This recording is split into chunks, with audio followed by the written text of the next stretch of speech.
Hecho 1.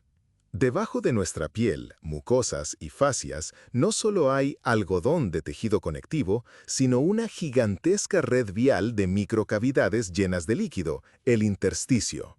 Su magnitud solo se ha empezado a comprender realmente en los últimos años gracias a la endomicroscopía de tejidos vivos.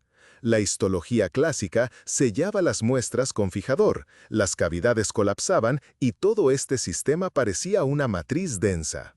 En el cuerpo vivo, sin embargo, el intersticio se extiende como una red continua y esponjosa bajo el epitelio del tracto digestivo, en las paredes de las vías urinarias, cerca de los bronquios, entre las fibras musculares y bajo la dermis.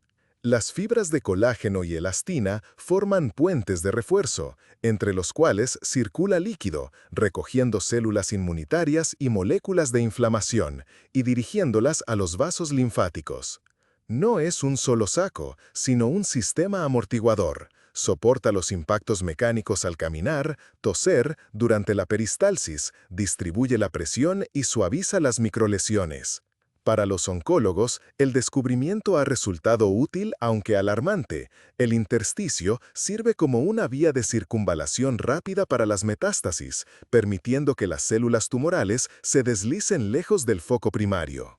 Para los clínicos, es una nueva fuente de biomarcadores. Es aquí donde se pueden tomar lecturas antes de que los cambios lleguen a la sangre.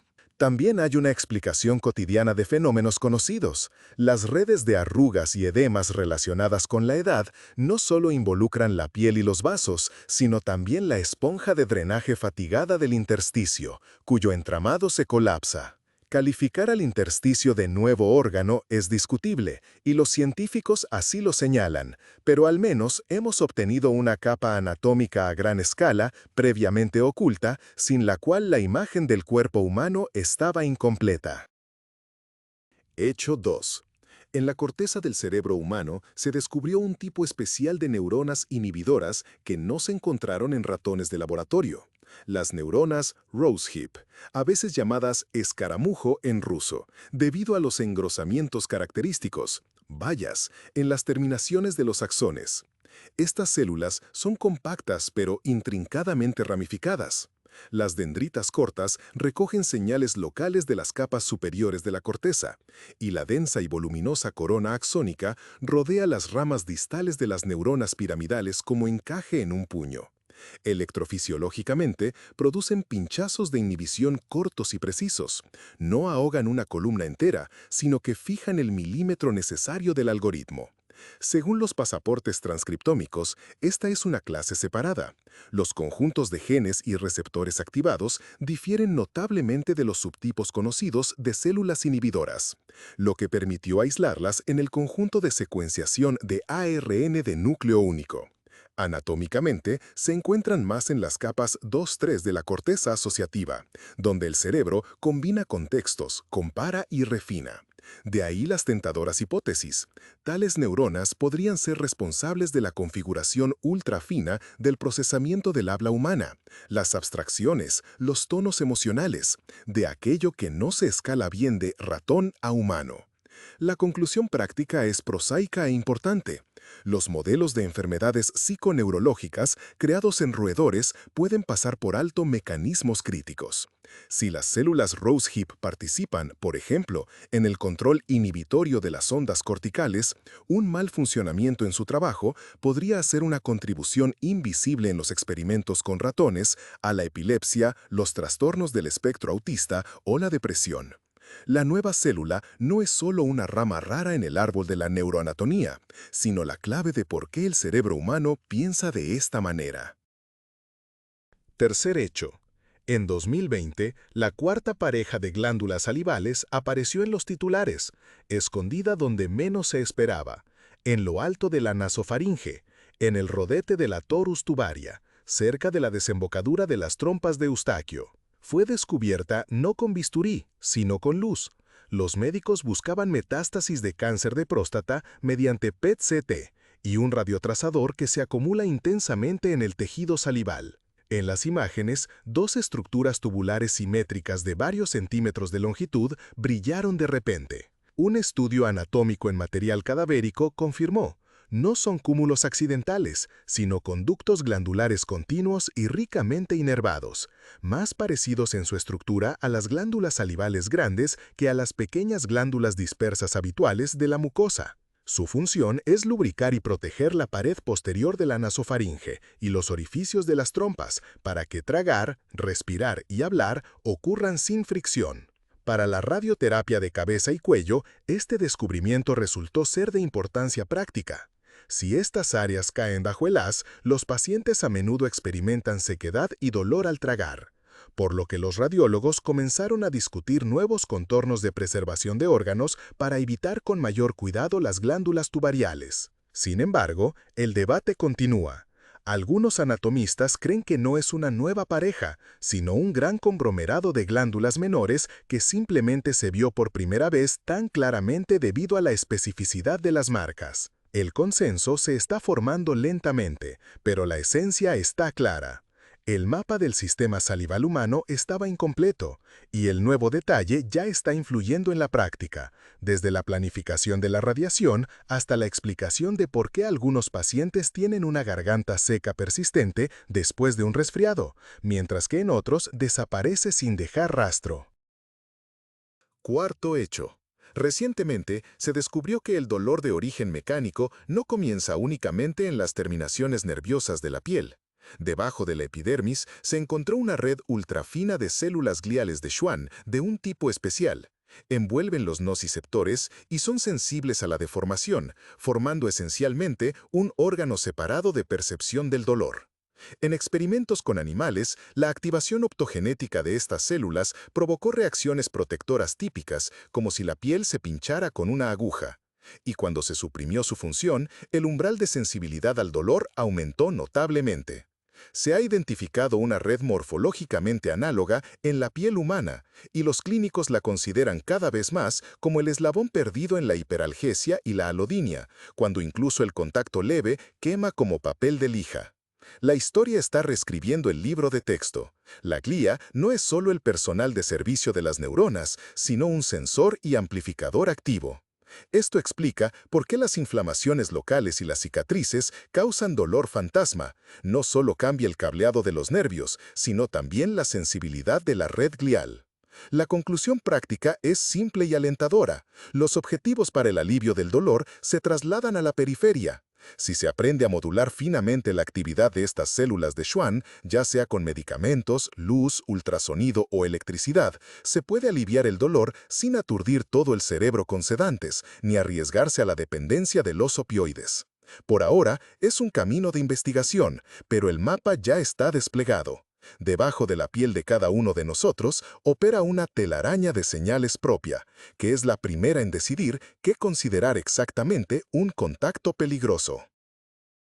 Quinto hecho. Durante la última década se ha reconsiderado la alcantarilla del cerebro. Resultó que tiene un sistema de drenaje completo, el glinfático, que funciona en conjunto con los vasos linfáticos de la duramadre recientemente mapeados. El líquido cefalorraquídeo no solo baña las circunvoluciones, sino que se bombea a lo largo de las arterias hacia túneles perivasculares. Se impulsa por la pulsación de la pared vascular y arrastra los productos de desecho del espacio extracelular, llevándolos hacia las venas y más allá a través de colectores linfáticos meníngeos hacia los ganglios profundos del cuello. El detalle clave es el sueño. En la fase profunda de ondas lentas, la neuroglía cambia la configuración de los canales de agua. Los espacios intercelulares se expanden, según estimaciones, hasta un 10% y el flujo se acelera drásticamente. En la resonancia magnética de personas se observa cómo las ondas de líquido cefalorraquídeo se sincronizan con las fluctuaciones corticales.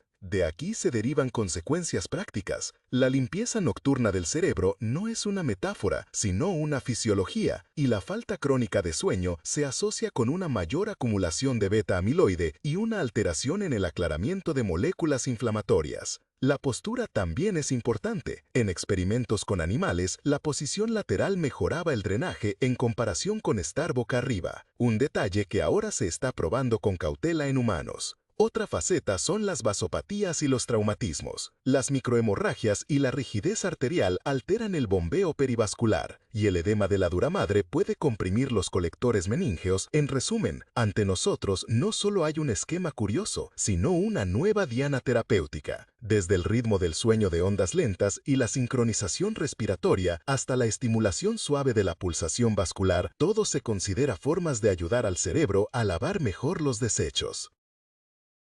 Sexto hecho. El hueso ha dejado de ser el concreto del organismo. En la capa cortical de los huesos largos se ha descrito recientemente una red de vasos transcorticales, miles de microcanales que atraviesan literalmente el tejido compacto desde la médula ósea hasta el periósteo.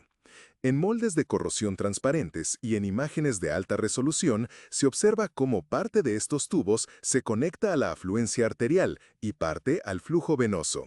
Las células y moléculas circulan continuamente a través de ellos, conectando la cavidad cerrada del seno medular con la red vascular superficial. Esto explica dos viejos enigmas clínicos. En primer lugar, ¿por qué el acceso intraóseo funciona instantáneamente cuando no se encuentran venas? El medicamento sale directamente a las arterias principales a través de estas derivaciones. En segundo lugar, ¿por qué la inflamación en una articulación eleva tan rápidamente la fiebre ósea? Los leucocitos y las citoquinas obtienen una vía directa desde la médula ósea hasta el foco y viceversa. También han surgido nuevas pistas para reumatólogos y oncólogos. El remodelado de estos canales acompaña a la artritis y a la curación de fracturas. Y en oncología se debate si sirven como una vía de escape para las células metastásicas. La formulación es todavía cautelosa, pero los datos se acumulan. Para la fisiología del esqueleto, esto es una revolución. El hueso compacto no es una pared inerte, sino un tejido vivo atravesado por una red de metro, donde el flujo sanguíneo, el tráfico inmunológico y las cargas mecánicas se encuentran literalmente en un mismo punto. Y para la práctica, nuevos objetivos, desde fármacos que actúan sobre el endotelio de estos microvasos hasta métodos de imagen que pueden mostrar de antemano dónde el hueso está sanando y dónde se está estancando. Séptimo hecho. El libro de texto sobre el genoma humano se está reescribiendo. En lugar de un único patrón, hemos obtenido una pangenómica, un mapa gráfico recopilado a partir de decenas de genomas completos de personas de diversos orígenes. Además, se ha compilado no a partir de fragmentos cortos, sino mediante lecturas largas que atraviesan repeticiones y bucles complejos del ADN. Resultó que el genoma de referencia anterior, aunque conveniente, era unilateral. Capturaba malas inserciones y reorganizaciones grandes, características de algunas poblaciones y raras en otras. La pangenómica ha añadido a la imagen aproximadamente cientos de millones de pares de bases perdidas y miles de variantes estructurales. Ha completado los laberintos en el complejo inmunitario HLA. Ha precisado la cantidad de copias y las interrupciones en el par de genes con memoria SMN1-SMN2. Y ha resaltado la armónica de repeticiones en LPA, relacionada con el riesgo de ateroesclerosis. Lo clave es el formato del grafo. Ahora, la normalidad no es un solo hilo, sino una red de caminos por los que un clínico puede comparar el genoma de un paciente específico sin una trayectoria eurocéntrica impuesta. En la práctica, esto ya está cambiando el cribado. Las variantes raras en habitantes de África, Oceanía o pueblos indígenas de América dejan de perderse en puntos ciegos, y las evaluaciones de riesgo personales, puntuaciones de riesgo poligénico, comienzan a funcionar no solo para aquellos en quienes se entrenó el modelo. La ingeniería también se ha beneficiado. Los algoritmos de alineación aprenden a recorrer el grafo. El diagnóstico de expansiones repetidas deja de ser un acto de adivinación. También es importante lo contrario. La pangenómica no cierra el tema. Es un proyecto vivo en el que se sigue ampliando la biblioteca con nuevas compilaciones y se refinan las regiones dudosas. Pero la lección ya se ha aprendido. El genoma humano no es un solo libro, sino un archivo multilingüe. Y solo leyendo diferentes tomos empezamos a comprender por qué el mismo diagnóstico se comporta de manera diferente en distintas personas. Hecho número 8. En tu torrente sanguíneo pueden residir durante años los llamados clones silenciosos, células hematopoyéticas con una mutación somática idéntica que les resultó favorable. Este fenómeno se denomina hemopoiesis clonal de potencial incierto, o CHIP. El escenario es sencillo y sutil. Una célula madre de la médula ósea sufre accidentalmente una alteración en su regulador epigenético, frecuentemente T2, DNMT3A, ASX1, a veces JAK2, lo que provoca que sus descendientes se dividan con un poco más de vigor que sus vecinas y ocupen gradualmente una porción significativa de tu hematopoiesis. La persona se siente bien, pero la composición de sus monocitos y macrófagos ya está alterada. Estas células activan con mayor intensidad los programas de inflamación, liberan más señales de IL-1, beta e IL-6 y alimentan más fácilmente las placas en las arterias. Según las observaciones, en un 10-20% de las personas mayores de 60 años se pueden detectar estos clones en la sangre, y su presencia se asocia con un mayor riesgo de infarto e ictus, con una calcificación arterial acelerada y también con resultados poco claros tras cirugías cardíacas y con el curso de la insuficiencia cardíaca. Sin embargo, CHIP no es cáncer. En la mayoría de los portadores, el clon permanece silencioso y el riesgo de degeneración a leucemia se estima bajo, en el orden de fracciones de porcentaje al año. El giro práctico ya ha comenzado. Cardiólogos y oncohematólogos están intentando incluir la secuenciación profunda de la sangre en la evaluación de riesgos, y el enfoque terapéutico se está desplazando hacia el control del eco inflamatorio de los clones desde la focalización en la vía IL-1 beta hasta la aplicación cuidadosa de viejos regímenes antiinflamatorios. Otra faceta es la prevención. El humo del tabaco y la inflamación crónica parecen favorecer la selección de estos clones, mientras que el control de los factores de riesgo y un buen descanso, por el contrario, les restan ventajas. En otras palabras, el envejecimiento tiene un microdrama genético y apenas estamos aprendiendo a leerlo. Noveno hecho. Los científicos literalmente vieron rastros de civilización en nosotros. El microplástico e incluso el nanoplástico ahora se encuentran de forma fiable en los tejidos humanos. Primero en la placenta y la sangre del cordón umbilical, luego en muestras de tejido pulmonar, ganglios linfáticos y, más tarde, en la sangre circulante de adultos y en placas de ateroma de las arterias carótidas. No son conjeturas ni polvo en el filtro. Las partículas se detectan por su huella química de polímeros, cromatografía de gases, espectrometría de masas con pirólisis, y por su espectro óptico, micro-Raman, microscopía IR. Se registra su tamaño, decenas de micras o menos y forma, fragmentos fibras. ¿Cómo llegan allí? Dos vías principales, el aire y los alimentos. Las fibras aerotransportadas se depositan en las mucosas y penetran en las profundidades de los alvéolos. Los fragmentos provienen del agua, los mariscos, la sal y migran a través de la barrera intestinal, a veces bajo el disfraz de una corona de proteínas, a la que los patógenos inmunitarios se adhieren menos. Dentro del cuerpo, el plástico se comporta como un cuerpo extraño irritante.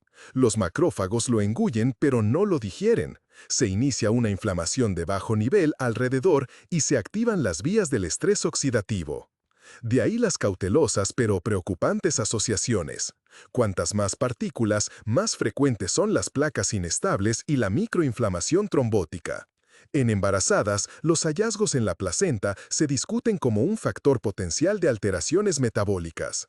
Es importante entender los límites. La relación causal directa para la mayoría de los efectos aún se está demostrando, y los métodos se están estandarizando para excluir la contaminación de laboratorio. Pero el hecho en sí ya ha cambiado la perspectiva. El ser humano ha resultado permeable al polvo sintético, y la toxicología del siglo XXI ahora no solo considera las moléculas, sino también los cuerpos diminutos, su tamaño, carga, forma. Las conclusiones prácticas surgen de inmediato, desde filtros en sistemas de ventilación y tratamiento de agua hasta la revisión de envases en contacto con alimentos y los reglamentos de industrias que generan polvo. Décimo hecho. El envejecimiento tiene excepciones, y los neurobiólogos apenas han comenzado a analizarlas en detalle. Los superenvejecedores, personas mayores de 80 años con memoria comparable a la de gente mucho más joven, no son solo portadores afortunados de genes, sino que poseen una arquitectura y pureza particular de sus circuitos corticales. En estudios comparativos, tienen una corteza más gruesa en la ínsula y la corteza cingulada anterior, conexiones más fuertes dentro de la red de atención y lóbulos frontotemporales más funcionales, que controlan los estímulos distractores. Lo más sorprendente es la microscopía. En la corteza entorrinal, crucial para la fijación de recuerdos episódicos, en los superenvejecedores se encuentran neuronas piramidales grandes y saludables en la capa 2, con menor carga de patología tau, y dendritas mejor conservadas, las espinas donde residen las sinapsis. Esto no es inmortalidad. También en ellos ocurre una reorganización por la edad, pero sus reservas iniciales son mayores, y los residuos de proteínas se acumulan más lentamente. El cuadro conductual coincide con la anatomía. Los superenvejecedores cambian de atención más rápido, pierden menos el hilo de la conversación y recuerdan detalles con mayor precisión. ¿Cuál es la fuente de esta ventaja? El mosaico se compone de factores genéticos, salud vascular, carga cognitiva prolongada y, como muestran estudios de imagen, una arquitectura del sueño estable con abundantes ondas lentas que alimentan el ciclo de limpieza nocturno del cerebro. El sentido práctico no es que cualquiera pueda hacerlo, sino que el cerebro humano es potencialmente capaz de envejecer de forma asimétrica. Y esto abre una ventana para intervenciones, entrenamiento de la atención, cardiología cuidadosa, lucha contra la inflamación, control de la privación del sueño. Los superenvejecedores se han convertido en mapas del tesoro vivientes. Siguiendo sus rastros, la neurociencia ahora busca formas concretas y medibles de fortalecer los puentes de la memoria, en lugar de simplemente lamentar los destruidos.